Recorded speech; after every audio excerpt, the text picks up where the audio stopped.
Question है हमारे पास कि जो राजनीतिक नेतृत्व है उसके जो विभिन्न प्रकार हैं उनके बारे में बताना है और जो राजनीतिक नेतृत्व का जो महत्व है वो क्या है। राजनीतिक नेतृत्व के विभिन्न प्रकारों उनका महत्व। राजनीतिक नेतृत्व एक जटिल और बहुआयामी प्रक्रिया मतलब जिसमें एक नेता विभिन्न प्रकार के नेतृत्व शैलियों का पालन कर सकता है जो समाज और देश की आवश्यकताओं के अनुसार बदलते रहते हैं। यह नेतृत्व केवल एक व्यक्ति या समूह के नेतृत्व तक सीमित नहीं होता बल्कि राष्ट्र और समाज की दिशा तय करने में महत्वपूर्ण भूमिका निभाता है। मतलब जो ये एक नेतृत्व होता है जो केवल एक व्यक्ति एक समूह तक नहीं होता बल्कि यह जो पूरा राष्ट्र और जो समाज है उसको एक नई जो डायरेक्शन है वो देने के अंदर एक महत्वपूर्ण जो भूमिका है वो निभाता है। राजनीतिक नेतृत्व का उद्देश्य न केवल चुनावी सफलता प्राप्त करना होता है, मतलब जो कोई भी एक राजनीतिक नेतृत्व है उसका जो टारगेट ओनली ये नहीं होता कि वो एक चुनाव के अंदर जीत प्राप्त कर ले। उसका टारगेट ये भी होता है कि समाज के अंदर जो समाज का विकास है उसको कैसे आगे बढ़ाया जाए, उसको और अच्छे से किया जा सके, उस चीज़ के अंदर भी वो अच्छा मतलब निर्णय ले सकें। राजनीतिक नेतृत्व के विभिन्न प्रकार। पॉइंट नंबर 1, स्वतंत्र या स्वतंत्रतावादी नेतृत्व। इस प्रकार के नेतृत्व में नेता का पूर्ण नियंत्रण होता है और वह निर्णय अकेले ही लेता है। मतलब इसके अंदर कोई भी एक नेता हो गया वह जो भी अपना कोई भी फैसला लेगा वो खुद लेगा बिना किसी समूह या पार्टी की सलाह मशवरे के।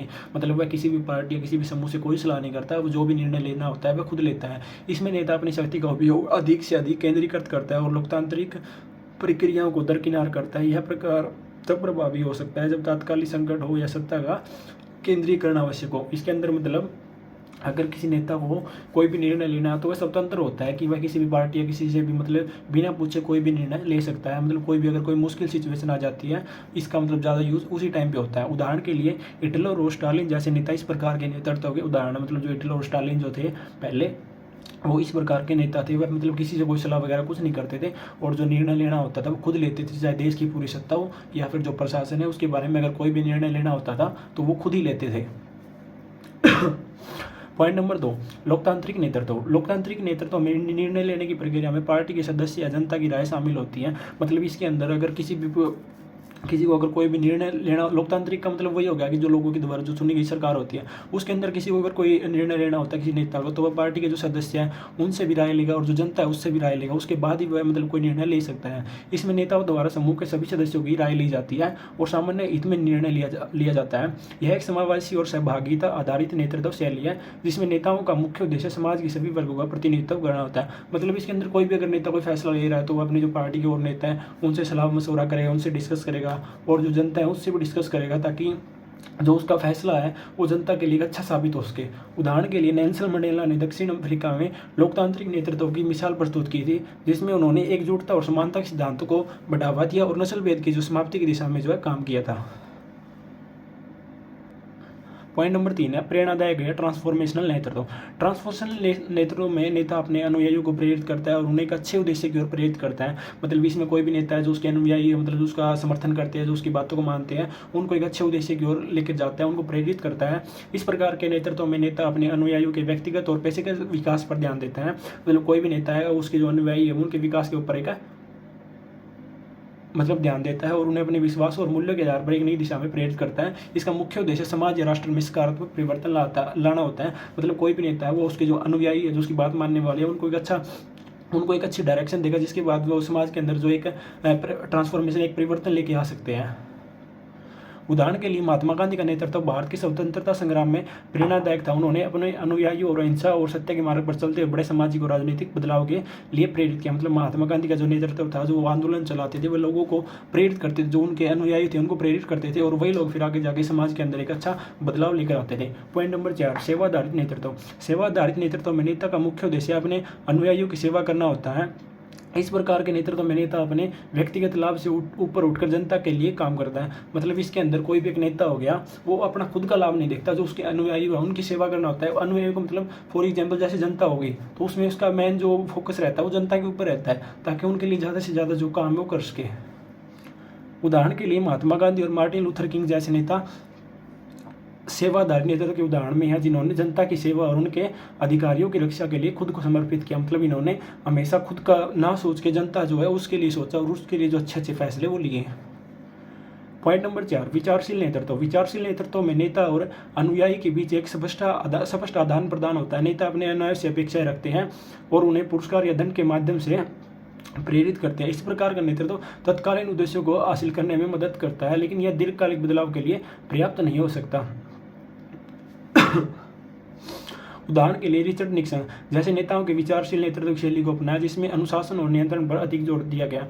पॉइंट नंबर 6, सामाजिक नेतृत्व। इस प्रकार का नेतृत्व उस नेता के व्यक्तिगत आकर्षण और कड़ी मेहनत पर आधारित होता है। नेता के पास एक विशेष प्रकार की ऊर्जा और आकर्षण होती है जो अन्य लोगों को प्रेरित करता है। मतलब एक ऐसा नेतृत्व होता है इसके अंदर, जैसे समाज के अंदर वो किसी भी चीज़ के ऊपर भाषण दे रहा है, तो उसके अंदर वो एक चीज़ है, मतलब जिसके दम पर वह मतलब लोगों को अपनी ओर आकर्षित कर सकता है।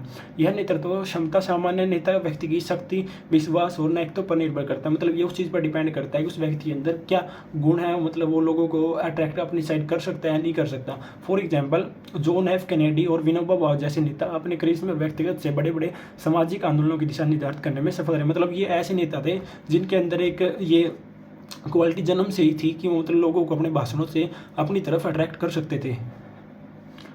फिर आता है राजनीतिक नेतृत्व का महत्व। राजनीतिक नेतृत्व का समाज और राष्ट्र के विकास में अत्यधिक महत्व होता है। राजनीतिक नेता समाज की दिशा तय करते हैं। मतलब जो राजनीतिक नेतृत्व है उसका समाज के अंदर बहुत अधिक महत्व होता है। कोई भी जो राजनीतिक नेता है वो समाज की एक डायरेक्शन तय करते हैं और उनका प्रभाव न केवल वर्तमान पीढ़ी पर होता है बल्कि जो आने वाली पीढ़ियाँ होती है उसके ऊपर भी उनका इफेक्ट रहता है।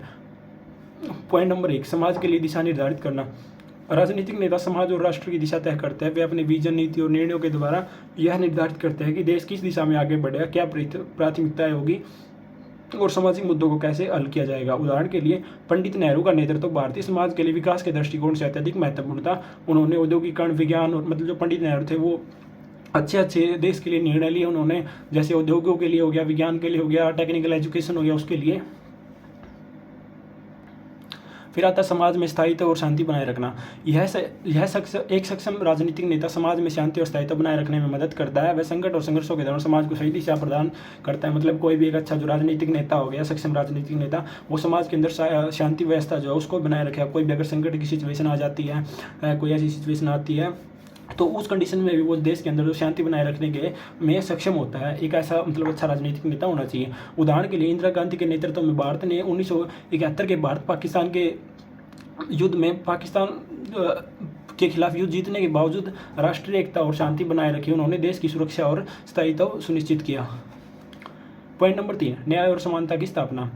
राजनीतिक नेता समाज में न्याय और समानता स्थापित करने के लिए कार्य करते हैं। वे कानूनों, नीतियों और सामाजिक सुधारों के माध्यम से सुनिश्चित करते हैं कि सभी वर्गों के समान अवसर मिले और समाज में भेदभाव न हो। मतलब एक अच्छा एक राजनीतिक नेता वह यह चीज़ भी देखता है कि समाज के अंदर किसी के साथ भी, जैसे जाति, धर्म, इन सब के बेसिस पर किसी के साथ भी कोई भी भेदभाव नहीं होना चाहिए। उदाहरण के लिए जो डॉक्टर भीमराव अम्बेडकर ने जो थे, उन्होंने भारत का संविधान का निर्माण करते हुए जो अन्य पिछड़ी जातियाँ होती थी, अनुसूचित जाति, अनुसूचित जनजाति, उन सभी को भी जो कानूनी अधिकार है वो दिलाए थे। पॉइंट नंबर 4, आर्थिक विकास को बढ़ावा देना। राजनीतिक नेता को देश के आर्थिक विकास में अहम भूमिका निभाते हैं। वे नीति निर्धारण, मतलब कोई भी एक अच्छा राजनीतिक नेता हो गया, वह देश का जो आर्थिक विकास होता है, फॉर एग्जाम्पल कोई भी पॉलिसी बनानी होगी देश के विकास के लिए, तो उसके अंदर एक अच्छा बहुत ही रोल प्ले करते हैं वो। उदाहरण के लिए जैसे लाल बहादुर शास्त्री ने जय जवान जय किसान का नारा देकर कृषि में सुधार के दिशा में काम और कृषि उत्पादन में वृद्धि की। जो लाल बहादुर शास्त्री जो थे, उन्होंने जय जवान जय किसान का नारा दिया था और जो कृषि का जो फील्ड है, क्षेत्र है, उसके अंदर उसकी जो सुधार की दिशा में बहुत अच्छा काम किया और जो कृषि के उत्पादन में जो है वृद्धि की थी। पॉइंट नंबर 5, संवेदनशीलता और समावेशिता। एक अच्छा नेता समाज के सभी वर्गों, विशेष रूप से वंचित और पिछड़े वर्गों के लिए काम करता है। मतलब कोई एक अच्छा नेता हो गया ना, तो समाज के जो पिछड़ा वर्ग हो गया उसके लिए बहुत अच्छे से कार्य करता है, ताकि उनके अंदर जो भेदभाव खत्म हो सके और उनका भी सभी के साथ विकास हो सके और वो भी एक अच्छे समाज के अंदर अपना जीवन जी सके। उदाहरण के लिए राजीव गांधी ने पंचायती राज संस्थाओं को मजबूत किया और ग्रामीण भारत में शिक्षा, स्वास्थ्य और रोजगार के अवसरों को सुधार लाने का काम किया। निष्कर्ष, राजनीतिक नेतृत्व समाज और राष्ट्र की प्रगति में महत्वपूर्ण भूमिका निभाता है। मतलब कोई भी एक राजनीतिक नेतृत्व हो गया, वो समाज हो गया, राष्ट्र हो गया, उसकी जो प्रगति, उसका विकास, उसके अंदर बहुत ही महत्वपूर्ण भूमिका निभाता है। विभिन्न प्रकार के नेतृत्व जो शैलियों के माध्यम से होता है, अपने दृष्टिकोण, नीति और योजनाओं के द्वारा समाज में बदलाव लाते हैं। नेतृत्व का प्रभाव केवल नया मौजूदा, मतलब कोई भी नेतृत्व हो गया, उसका जो प्रभाव केवल मौजूदा समय पर नहीं पड़ता बल्कि जो आने वाला समय उसके ऊपर भी पड़ता है। अगर आपको ये वीडियो अच्छी लगी हो तो चैनल को सब्सक्राइब कर देना।